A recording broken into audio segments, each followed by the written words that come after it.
Hello, c'est Guillaume, ingénieur en finance de marché. C'est un bain de sang sur le CAC 40. Là, on va parler de 3 actions éligibles au PEA qui traversent une période très difficile sur le CAC, sachant que je te garde l'action la plus critique pour la fin. On commence avec la géante pharmaceutique Sanofi qui se fait massacrer en bourse avec moins 17% en une session.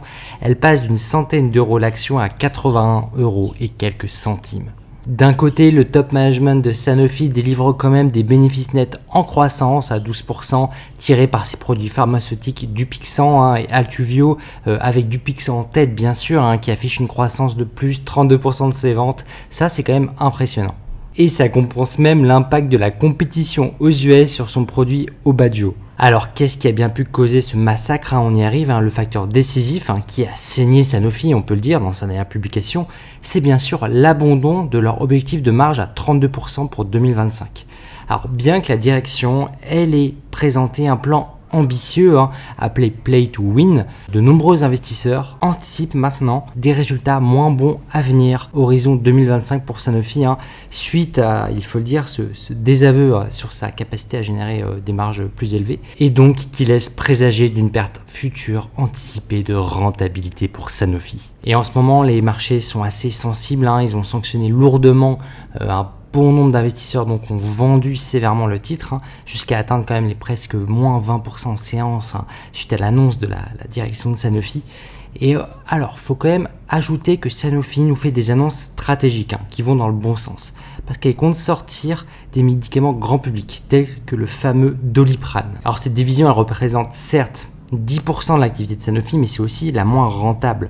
Elle pourrait du coup profiter de dégager du cash en cédant cette partie de son activité pour se concentrer sur des produits pharmaceutiques de demain où elle fait potentiellement plus de marge et donc peut permettre de renouer avec des objectifs plus ambitieux.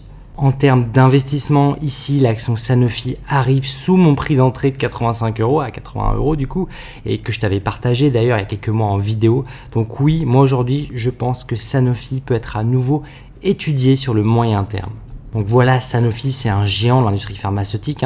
Ça offre une diversification intéressante avec un dividende qui est attractif à plus de 4% de rentabilité brute annuelle, 4,3 même. Et ce qu'on peut apprécier chez Sanofi, c'est bien qu'elle soit sur le CAC 40, c'est son exposition au marché américain pharmaceutique. Donc ici, à mon avis personnel, à ce prix de 81 €, il y a à minima une opportunité value moyen terme chez Sanofi, avec un objectif de prix que je mettrais à 100 € horizon 2 ans, donc une performance potentielle estimée à 22% en 2 ans, c'est pas rien, 11% par an, avec un niveau de risque à 25% horizon 6 mois. Donc voilà, ça peut être intéressant pour Action PEA de profiter des soldes sur Sanofi de cette semaine. Après, moi personnellement, là, je n'irai pas, mais je vais quand même regarder attentivement sa prochaine publication qui sera annuelle. On aura beaucoup plus d'informations et moi, j'aimerais en savoir un peu plus sur ce qu'elle nous réserve comme stratégie pour son avenir. Alors, pour les autres dossiers très chauds sur le CAC 40 en ce moment, on a bien sûr Alstom et Worldline. Pour Alstom, on reste à moins 48% depuis le début de l'année 2023. C'est un carnage pour les actionnaires, il n'y a pas d'autre mot. Et ce, malgré la valeur concrète qu'apporte Alstom à la société. Ces problèmes de trésorerie ont eu raison de la confiance d'un grand nombre d'investisseurs qui ont tout simplement quitté le train, si j'ose dire. Voilà, si tu veux en savoir plus, je t'avais fait une vidéo complète sur Alstom il y a quelques jours. Alors on arrive au dossier le plus chaud, ici Worldline, c'est très très violent, attention, on a carrément moins 68% depuis le début de l'année, un vrai carnage sur le CAC 40, La sanction a été sévère et peut-être trop sévère pour certains, Moi personnellement je pense que c'est plutôt justifié et même assez sain comme revalorisation, on va voir ça. Donc voilà, tu le sais sûrement, Worldline, c'est une action du CAC, de l'industrie du paiement. Et on sait qu'en 2023, c'est compliqué aujourd'hui avec des accidents dont certains d'entre vous se souviennent peut-être avec la faillite de Wirecard, qui d'ailleurs avait profité à ce moment-là à Worldline à l'époque. Donc Worldline, par son business model, était assez risqué, notamment avec son PE ratio qui était beaucoup plus élevé que son industrie. Et je t'avais partagé d'ailleurs récemment mes critères en termes de risque sur une action similaire à la même industrie AGN dans une vidéo. Et pour moi, les niveaux de risque importants, avec des niveaux de PE importants, que ce soit sur AGN ou Worldline, à mon sens, c'était trop significatif pour un portefeuille géré en bon père de famille. Et pour moi, ça, c'est indéniable. Et oui, en investissement, les PE ratios avec des multiples les plus élevés impliquent aussi un risque plus grand. Et en plus, quand on rajoute à ça des business models comme celui de Worldline, où il y a beaucoup d'actifs clients, avec beaucoup de dettes en face, ça peut déraper sévèrement. Et oui, donc là, si tu me suis bien, on a une situation avec des actifs clients importants qui n'appartiennent pas à Worldline. Après, je dis pas que c'est pas un bon business model, je dis juste qu'il y a un risque sous-jacent. Parce qu'en face, on a des dettes qui sont importantes dans un contexte où les taux montent et sont là plus haut, plus longtemps. On est à 4,50 en Europe, 5,50 aux US, c'est pas rien, il faut prendre ça en compte aussi, qui implique que le poids des dettes est plus lourd à porter. Donc l'attente sur la rentabilité de Worldline était importante, ça a déçu, ça fait mal. Donc voilà, Worldline aujourd'hui s'est effondré, aujourd'hui à 11 € l'action avec un PE ratio qui revient autour de 7, voire même 5 si on prend ses bénéfices nets ajustés, qui sont selon moi discutables dans le cas de Worldline, mais je ne vais pas ici complexifier l'analyse. Alors oui, les annonces du top management de Worldline n'aident pas en ce moment.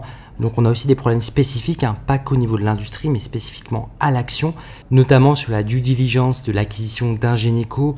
Donc c'est une entreprise qui a été payée très très cher, donc acquise par Worldline à l'époque, valorisée quand même 8 milliards d'euros. Alors qu'on sait aujourd'hui que peut-être ils ne sont pas allés assez en profondeur pour justifier un tel niveau de valorisation. Donc là, il y a danger.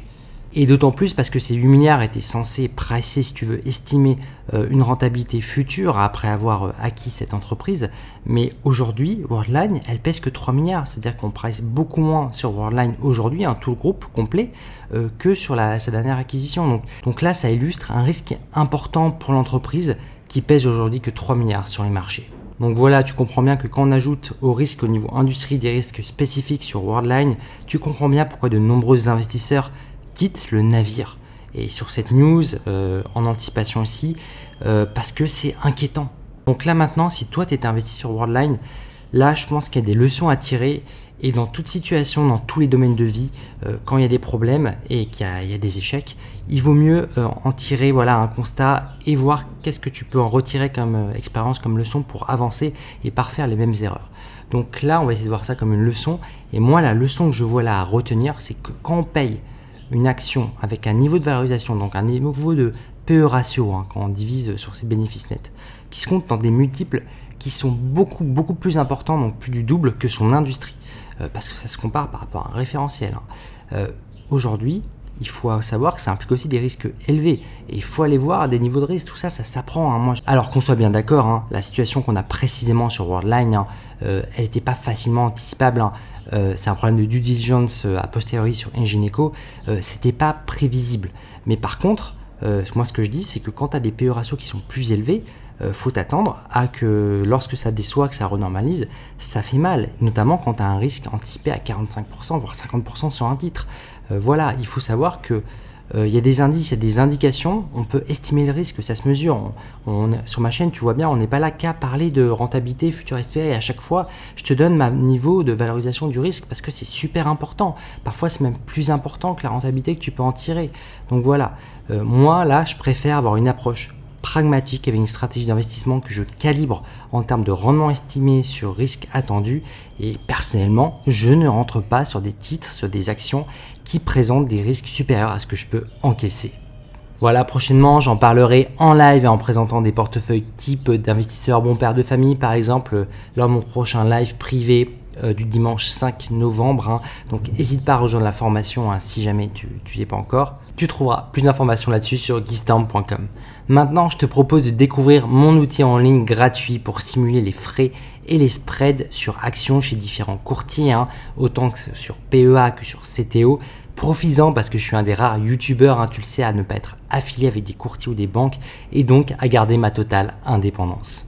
Sur ce, restons pragmatiques. Allez, ciao.